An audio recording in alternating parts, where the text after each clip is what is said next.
problem with Bristol City is they either go on a massive winning streak or a massive losing streak. They don't seem to pick up. They just seem a bit inconsistent for the playoffs. Hello everyone, Swans Raiders here, Reese Bish, and today I'll be bringing you a video which will bring a lot of reaction, I guess. It could go either way. It's Championship table predictions time, where obviously I predict what I think is going to happen in the Championship season. I can do this from a non-biased point of view. I think I've put everyone in a fair place. I think I can judge. I think I can judge the way I've put them. Obviously, I doubt I'm going to get all 24 right, but when I come to react at the end of the season to this, I hope I get 3 or 4 right, but like most teams in the right positions, maybe 1 or 2 spots off. If that happens, I'll be really chuffed. But hopefully, if you're watching this and are a Swans fan, hopefully you understand why I've put you and my points are good. But if anyone's new, make sure you subscribe. It'd be greatly appreciated. Close to 600 subs now. That'd be good to it just before the start of the season. So let's get into this. In 24th, we've got Charlton. They've recently got promoted. Obviously, this is their first season in this division for a while. They've got a good manager in Lee Bowyer. Obviously, they did have a bit of differences between their contracts and whatever, between the owners. So he did leave for a couple of days and he came back. But the owners of Charlton are shocking. They've got some good players such as Johnny Williams and Tom Lockyer, who've recently signed. Johnny Williams was there last season, but he's re-signed. I think they'll struggle. Squad depth is a huge issue for Charlton. They don't have the biggest of squads, and I think a few injuries and they could be really struggling in the Championship, especially when his games coming thick and fast in the Championship. And with a squad with low numbers such as Charlton, I can only see them struggling. They could have a good start though. They could do a Huddersfield in the Prem and survive, but I can't see it happening. So it's a shame because Charlton have got a really big stadium, they've got a good fan base, but they're being let down by their owners. So for that reason, I've put Charlton 24th. In 23rd, I've gone for Wigan Athletic. I think this could be a one which is an outsider. I haven't seen many people predicting Wigan to go down, but I think the loss of Reece James and Nick Powell will be a huge impact for Wigan. Reece James was primarily a right back, but moved into the central role for Wigan last year, and he was amazing. He did very well with Wigan. And Nick Powell, again, another consistent player who's creating the chances for Will Grigg, whoever was standing up front for Wigan, creating a lot of chances, scoring a lot of goals, and they've lost him on a free transfer to Stoke. So there's 2 big players for Wigan who I don't think they've replaced. So there won't be as much creativity. But I think Paul Cook's a good manager. He's a bit stubborn in my opinion, but their home form was exceptional last year. That's what kept them up last year. Their home form, their away form was pretty sour. Can they ride their luck on home form again, especially with 2 losses like that, and they've lost their goalkeeper Christopher Walton? I don't think so. So the players do work hard though, but I wouldn't be surprised to see Wigan go down. So that's why I've put them 23rd. 22nd, I've gone for another newly promoted side, and that's Luton Town. This is a really hard one to break, Luton, because they could finish anywhere. I think they could comfortably be mid-table, comfortably relegation zone. Just depends how they adapt. They've lost 2 big players in James Justin and Jack Stacey, both right backs. They've got good money for them, but they've really they'll be really disappointed that they've gone. But they have brought in Brandon Galloway on loan from Everton. I'm not sure if it's a loan or free transfer, but they have brought him in from Everton. That's a good signing, Championship experience. Graham Jones, I think that's how you pronounce him, Graham Jones. Very experienced coach. He's been with Belgium. I think he's been with the Swans as well at one stage. He's very experienced. Collins and Hilton just scream goals, so I don't think goals will be a problem for Luton. They scored a lot of goals last year in League One. I think they finished on 94 points last year, which is exceptional. So I don't think goals will be the problem for Luton. I think defensively they will struggle. And I think when they're coming up against a team which sit back, I think they'll struggle as well, as they'll be hitting them on the break. So defensively, I don't think Luton will be solid enough, but you never know, they could be 1 or 2 places higher than I've predicted. You just never know. But in my opinion, I think Luton just don't have enough to survive in the Championship. So I've put them 22nd. 21st, just surviving in the Championship, in my opinion, is Millwall. They've lost a lot of players as well. They've lost Lee Gregory, main goal scorer. They've lost Steve Morrison, a great servant at Millwall. But they have brought in two big target men in Matt Smith and John Body Bavatsson from Reading. So it's clear what style of play Millwall's going to go for this season. And if it works for them, it works. Obviously, Millwall are more... Last season, they usually did well against set pieces. On set pieces, I should say. Players like Murray Wallace at the back can win a lot of headers. Defensively, they're pretty solid defending. But Gregory will be a huge loss. They've brought in Frank Fielding from Bristol City, and he's not in my opinion, I don't think he's the most solid of goalkeepers. But I think they'll just have enough to survive. I think again, Millwall home form will be the main priority for Millwall. Away from home again, I think they'll struggle against teams who like playing football in the right way. Quick players. They don't have a lot of quick players, so speed at the back is another big problem for Millwall. But I think they'll have enough to survive. I think they've got enough experience, and Neil Harris is a great manager. So that's why I've put Millwall 21st. 20th, I've gone for Mark Warburton's QPR. New manager Mark Warburton for this season at QPR. I think there'll be a season which is a recovery season, if you know what I mean, or a rebuilding process. They've signed 13 players, so it's clear to see what they're going to try and do. But is that too many? Is it too many to fit in? Is it too many? That could cause a bit of chaos. It's a really big season for QPR, in my opinion. This could go either way. They've signed players such as Jeff Cameron, Johan Barbet, both players with a big experience in the Championship. And they've signed ex-Preston striker Jordan Hugill, who's obviously on loan to Middlesbrough last year, 6 goals, considering Tony Pulis' style of play isn't the best. 6 goals with Tony Pulis in a defensive team isn't that bad. So I think they've got goals there in Jordan Hugill, who will replace Matt Smith. Luke Freeman leaving's another big loss. Obviously they've got Easy, a similar player to Luke Freeman, but he's very inconsistent. But he's still young, but he's got a lot of potential. But Luke Freeman, I think that's a very big loss for QPR. Be interested to see how Izzy steps up to the plate. But just going on this, I just don't think they will be able to challenge mid-table, and I think their squad's a bit too strong to get relegated. So that's why I've gone QPR 20th. In 19th, I've gone Reading. Jose Gomez is a good manager. He's trying to influence his style of play at Reading. But I'm struggling to see why they've signed Charlie Adam if they're looking for that. He likes, Jose Gomez likes the pressing game, and he signed Charlie Adam. It's an interesting one in my opinion. Obviously he struggled at Stoke last year, didn't have the fitness or anything. But they have signed a good player, Michael Morrison, a strong leader at the back. Him and Liam Moore will be solid. And obviously they've got Matt Maizka to challenge our centre-half spots for. So defensively, Reading are looking much better than last year in my opinion. They could struggle for a plan B option with Budvartson leaving, but they do have some good strikers on the books. They do have Mo Barrow, who can cause a lot of problems. Liam Kelly's obviously left. He couldn't agree a new contract, and he's a good creative player. So it's a slow building process for Reading, and it'll be really interesting to see what they do in the next coming years.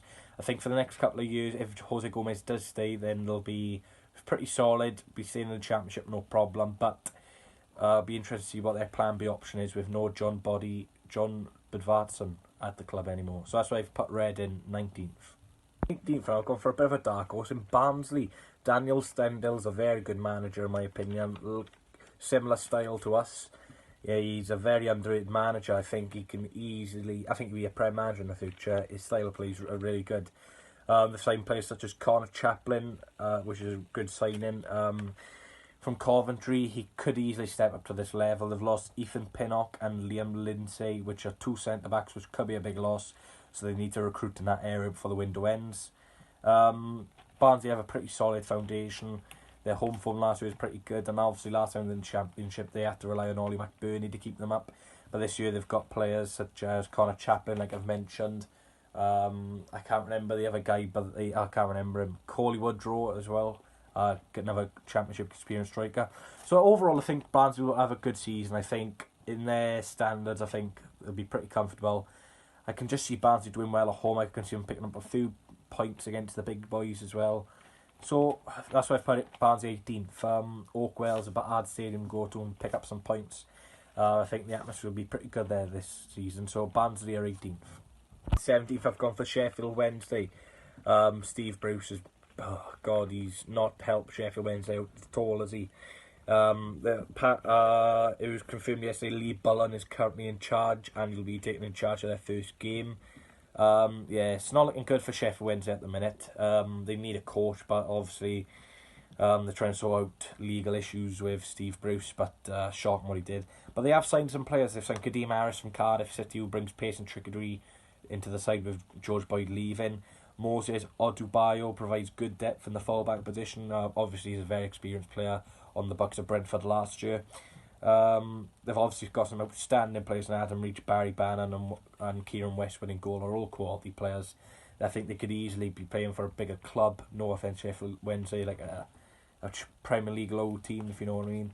But yeah, if they can keep hold of Adam Reach, then I don't see him going down. I don't think going down will be a problem for Sheffield Wednesday anyway. But Adam Reach is a terrific player. Rang rings around most defences last year. Creativity, outstanding, and he can score some really good goals. But if they still had Steve Bruce or had a coach by now, I'd probably put them higher. But the inconsistency with them not having a manager is gonna provide a big loss for Sheffield Wednesday, so that's why I put them 17th. 16th I've gone for Gary Monk's ex-side, Birmingham City. It's going to be interesting to see what happens with Pep Clotet. He's obviously not the most experienced of managers. I think the only managerial experience he's had is at Oxford United, and that didn't go down well. Fans really didn't like him. I think he used to be the assistant manager of Swansea, obviously Gary Monk's assistant. Che Adams is a really big loss. He's doing well at Southampton in pre-season anyway, so I think he'll be able to take a step up. But I think with Lucas Djukovic, I think he needs a strike partner, but he is a good striker, Djukovic, and Che Adams are, so pretty impressive as a partnership. Obviously, Gardner has experience, obviously with Aston Villa and Birmingham. He's a pretty decent Championship midfielder. Can't go wrong there. He's pretty, what's the word? Experienced, like I've said, experienced. Dan Crowley's one player to look out for this season, in my opinion. Really good, talented guy. A bit at Swansea game because we were linked with him, but Birmingham jumped in there and got him. But he's a really promising player. The goalkeeper situation is very questionable. Lee Camp and David Stockdale, both really aging goalkeepers now, and I'm not sure who's he going to go for. Is he going to be David Stockdale or Lee Camp? Both of them are pretty poor goalkeepers for the Championship level. I think they'll both be decent League One, but their goalkeeper situation is probably worse than ours at the minute. So, and they've also signed a £7 million player in the midfield position, I believe. I think it's a midfield position. I think he's Croatian or something like that. So he'll obviously provide creativity and be a solid player for Birmingham. So, if they had Gary Monk, I could potentially be putting Birmingham to the playoff spot, especially with the squad they've got. But with Pep Clotet, I can't see him lasting the whole season, so that's why I've put Birmingham 16th. 50th I've gone with Blackburn Rovers. I think I could have easily put this a bit higher, but these positions now 15th for 10th. These can be switched anyway. Tony Mowbray's a very good manager, experience with Blackburn. I think he was at Coventry before as well. I think he was at Middlesbrough as well. Sam Gallagher is an interesting signing from Southampton. They've paid a lot of money for him for Blackburn, 5 to 6 million, I believe. So obviously he'll be banging the goals with Danny Graham aging on. Obviously they got Bradley Dack, who's a sensational player. Stuart Downing, very experienced winger. Hope maybe he'll be crossing the balls to Sam Gallagher to nod in a few this season. I think that's a good signing for Blackburn. I know he's aging, but to get that experience and the crossing ability of Stuart Downing is pretty good. Obviously they got Christopher Walton as well, really good keeper. Obviously on loan from Brighton. He's been at Wigan the last 2 seasons and hasn't put a foot wrong. Brilliant keeper. I think as Blackburn's goalkeeper situation sorted, I think he'll be keeping a few clean sheets. I think I've done Blackburn a bit of disrespect, but I hope if any Blackburn fans are watching, you understand. But probably to 15th and 9th, I think anyone can switch these teams. I just put Blackburn there, as I think the other teams are a bit stronger, but I can see Blackburn having a good season, comfortably mid-table, and they easily won't be in the relegation spots in my opinion. So Blackburn at 15th. In 14th I've got Hull City. It's an interesting one with Hull. At the minute I'm recording this, they've kept Jared Bowen and Camille Griskin. They'll be big, very big players to keep hold of. I know the saying, no one likes to say him, but like a new signing. They've obviously got a striker in Tom Evs, I think Avies, I'm not sure how you pronounce it, from Gillingham. Played against us in the cup and he caused us a few problems. Very big target man, and I think he'll be scoring a few goals, especially with the crossing ability of Jared Bowen. I think that could be one to look out for this season. They signed Ryan Tavazzoli from Peterborough, a strong centre-half, impressed in pre-season as well. They've obviously got a new manager in Grant McCann from Doncaster. Got Doncaster to the playoffs last year and they were unlucky not to get to the playoff final. Nigel Atkins couldn't sign a new contract with the Alums. They're crap owners, I know. But to be fair, they've got a good replacement in Grant McCann. Probably not as good as Nigel Atkins, but he's one to grow and hopefully he'll be able to build something at Hull because their fans deserve something good. Yeah, I can see Hull finishing in 14th. Obviously, we got them this Saturday, and it'll be interesting to see how they set up. Against teams like the Swans, I think they'll struggle because positionally they're not the best. But maybe Grant McCann can install some stability into Hull. So I've put Hull 14th. I think that's a fair reflection on what's happened this summer. 13th, I've gone for Preston North End. Another mid-table championship side who's pretty solid. They've got a great manager in Alex Neil. Considering how young Alex Neil is, I think he's 38 or 39. And the amount of experience he's got for a club like Preston, that's really good. Really like Alex Neil. They've got a good addition in Bauer, they've signed Bauer from Charlton, who played 35 games last year, so he'll bring experience, height, and hopefully help Preston with their set-piece issues. So David Nugent, I'm not quite sure on this signing. He's 34. I'm not sure if he'll still be doing the business in a championship, but it's a farewell, basically. This will probably be his last club. Obviously, he used to play for Preston. Callum Robson's a huge loss for Preston. Obviously he's gone to Sheffield United, but maybe David Nugent, I know that it's not similar players to him and Callum Robson, but maybe he can bang in a few goals this season. Be interesting to see. Obviously I've spoken about Alex Neil. I think with Alex Neil at the helm, Preston fans, I think you'll be very comfortable. I think Preston will be doing well at home again. I think they'll be picking up a few points away from home, and I can see them possibly championing for the playoffs, but I just don't think the depth is there for a playoff spot yet. But if you can keep hold of Alex Neil and possibly bring in a few players with the Callum Robinson money, then I wouldn't be surprised. But I think I've put Preston in a respectable spot. But I've gone for my club, Swansea City. It's been another frustrating window for us. Obviously losing Graham Potter, I thought he was going to build something good, but I think we've got a really good replacement in Steve Cooper. He's been really good in pre-season. We've won every single game. Beat a Champions League side in Atalanta. We've signed Jake Bidwell, who was a much needed left back. Obviously the loss of Martin Olsson and Declan John being pretty inconsistent. That was a much needed left back. Ben Wilmot fits in with the wage bill. Youngster from Watford can play CDM and centre back, so I think that'll be a great addition. I think we'll struggle replacing Dan James. He was a sensational player. His pace was incredible last year, and that helped us create playing on the back foot. And I don't think we have that type of player. I know Barry Mackay's done well, but he's not up to Dan James's ability. He caused defenders a nightmare last year, Dan James. I just don't think we've replaced him. Time and recording this as well, McBurney's been flirting with a leave with Sheffield United. And I think they'll be going, so that's never going to be another big blow for the Swans if he stays. I really hope he stays, but if he goes, it's just really frustrating. We sell all our best players all the time. We do replace them, I guess, but with Borja Baston could be leaving, Andre Uset to leave as well. I think we can really struggle, and we could possibly be lower, but hopefully Ollie stays. But I've put us 12th. I just don't think we're good enough for a playoff spot, but hopefully I'm wrong. 11th, we've got Huddersfield Town, a recently relegated side. I think they'll do what we did a few years ago and rebuild and try to bring some youngsters in. Obviously, they've got Aaron Moyes, probably one of the best creative players in the Championship.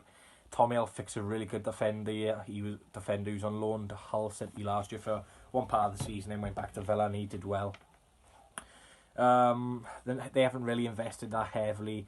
They've sold some players who are big on the wage bill. Obviously, they've lost Lawsell now, so it looks like Ben Haler could be in goal. I don't really know what to say about Huddersfield. I think they'll definitely be mid-table. They won't be through with relegation, or like Sunderland did a few years ago. They've got Grant, who's a very exciting player from Charlton, who they signed last season, and he scored a few goals in the Premier League, so be exciting to see what he does at this level. But I think Huddersfield in 11th, you can't really go wrong. They could potentially go for a playoff spot, but I just don't think their squad depth is there. So I've put Huddersfield 11th. 10th, I've put Stoke City. I've been really impressed with Stoke's business this summer, with the likes of Nick Powell, Stephen Ward joining, really good players. They obviously signed Tommy Smith and Liam Lindsay, very exciting players. But players like Bohan are being forced out the club by Nathan Jones, that's the one. So it's pretty clear to see what Nathan Jones is trying to do at Stoke. He's trying to get more of a British core. Maybe there was a bit of maybe the dressing room he weren't happy with. Maybe it was too many foreigners. I'm not sure what Nathan Jones was doing. But get rid of Bojan, I think that's a big shout.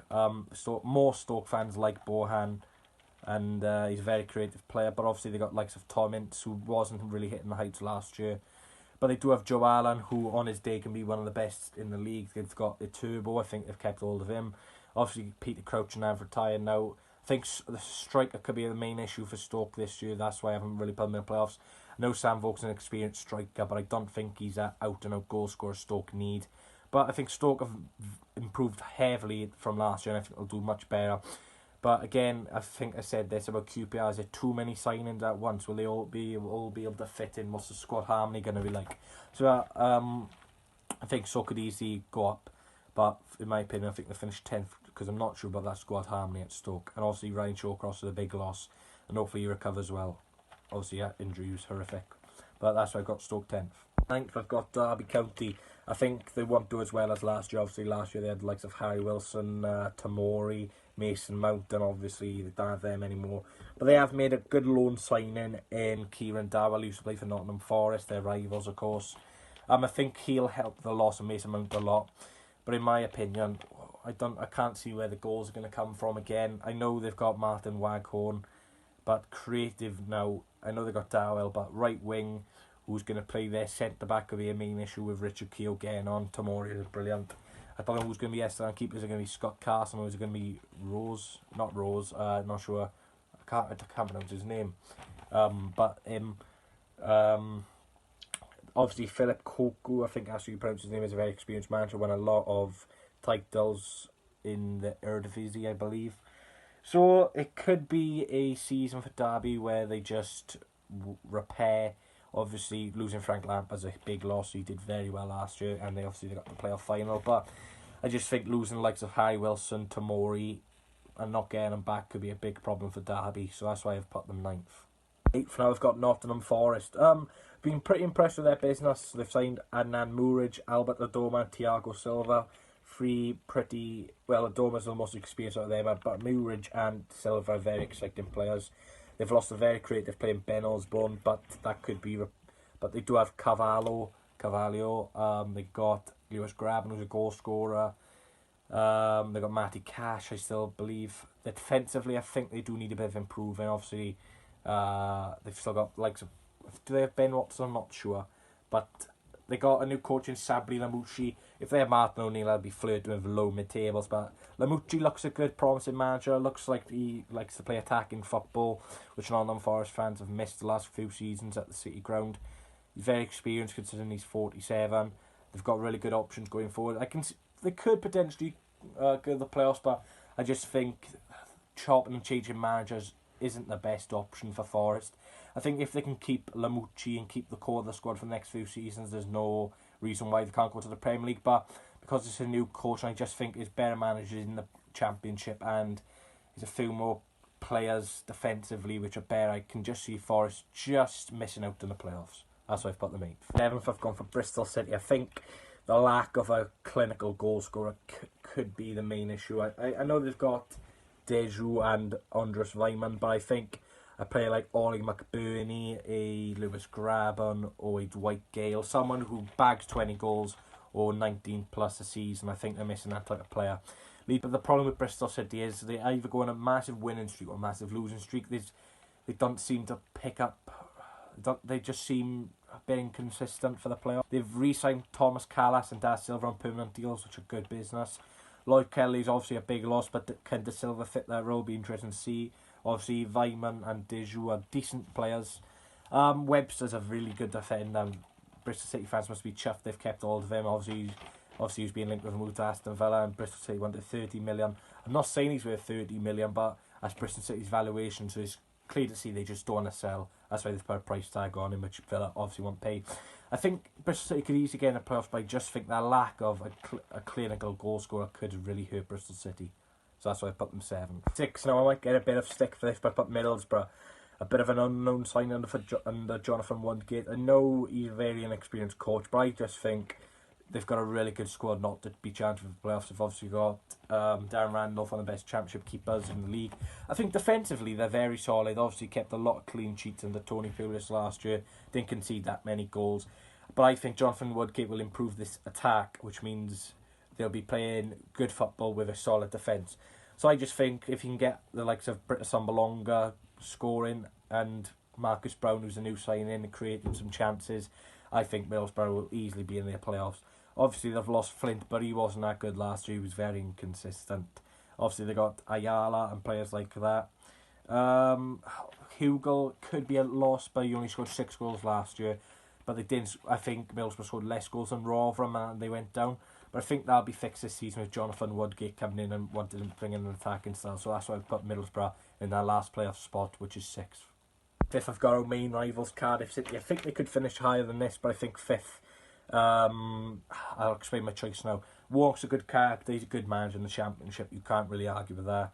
I think Camarasa will be a big loss for them. Obviously, he's a great player in the Prem and nearly helped them stay up. Obviously, scored some good goals, such as Leicester away. Aaron Gunnarson's left, but I think they've got a good replacement in Gunnarsson with Will Vaux. Obviously, I want to sign Nimba. Oh well. Good signing from Rotherham, very experienced Championship midfielder. Obviously, he's got a big long throw, which could be effective for Cardiff, considering the style of play Warnock likes to play. Aidan Flint's a big risk with his price tag, but I think they just needed somebody in that position, especially with Manga leaving. I think Hoylett and Murphy could be potentially great players in this league. Pace, trickery. I think Hoylett's a very experienced player, and he did in the Prem last year. Bobby Reid's a dangerous player. I'm not sure what position he'll be playing. Is it going to be a cam role or is it going to be a striker role? But I think he'll be guaranteed to score a few goals this season.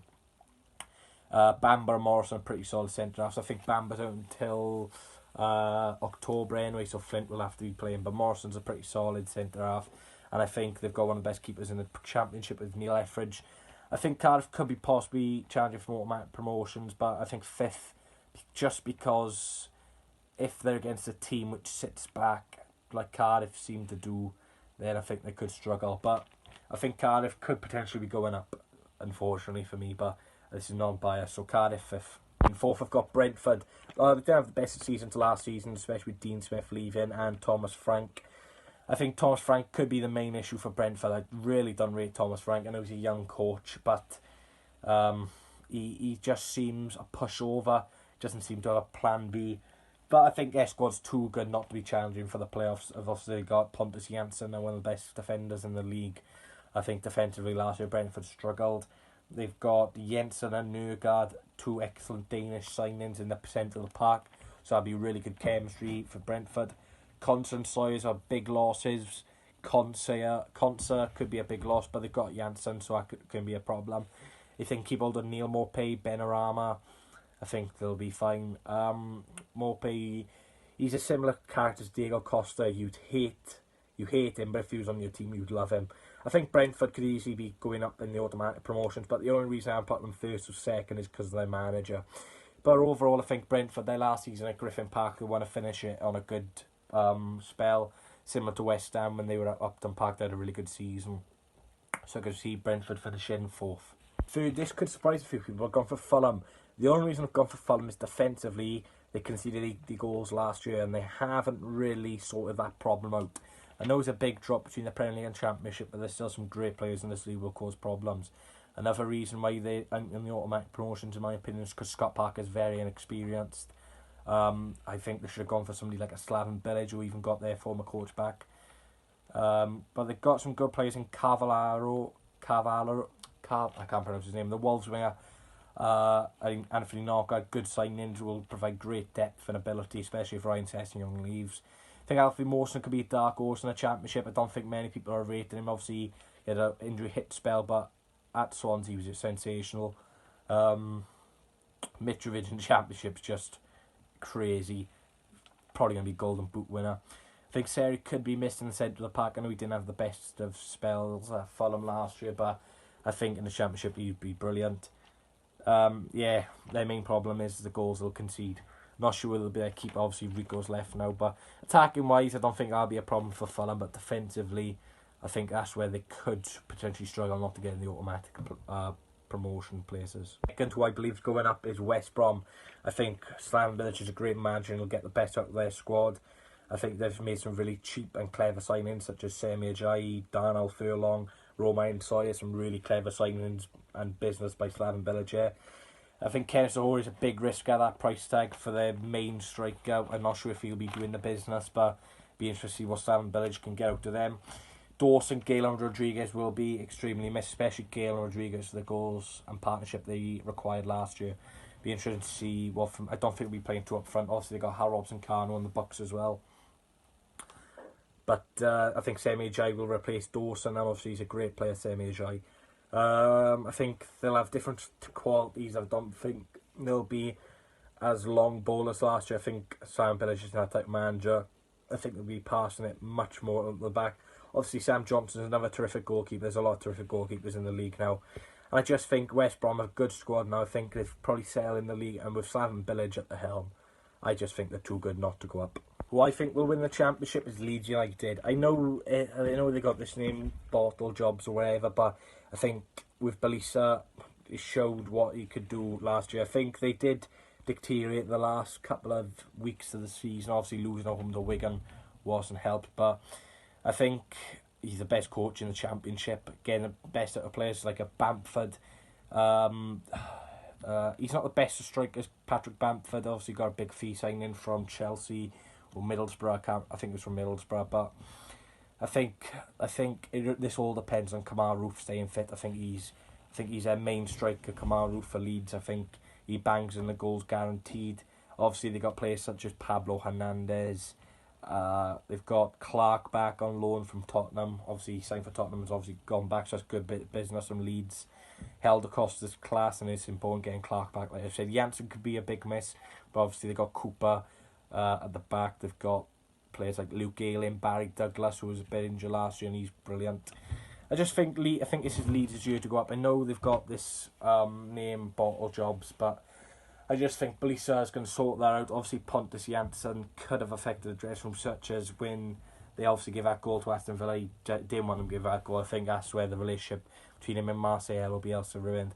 I think Leeds, I know they don't have, on paper, they don't have a good squad as Fulham or maybe West Brom, but at the end of the day, Belisa will get the best out of them, and that's why I think Leeds will finish top of the Championship. Thanks for watching this predictions video. It's been a long one, and if you've stayed until the end, thanks for watching. Sorry if I haven't put your team in the position you thought, but I think I've been fairly non-biased, and I think I've done pretty well. It'll be interesting to see how I react.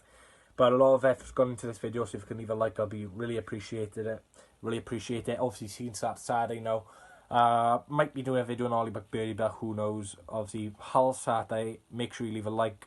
Because if you want me to vlog, I need to know that you leave a like button so I know that you want to see it. If it's any other fans, hopefully you enjoy this channel, and if you do, make sure you leave a subscribe. Hopefully I've put your team in a good place. I know, sorry to the bottom three, obviously you won't be happy with that, but hopefully I've justified my opinion. So again, thanks for watching. Leave a like, comment, subscribe, and I'll see you guys later.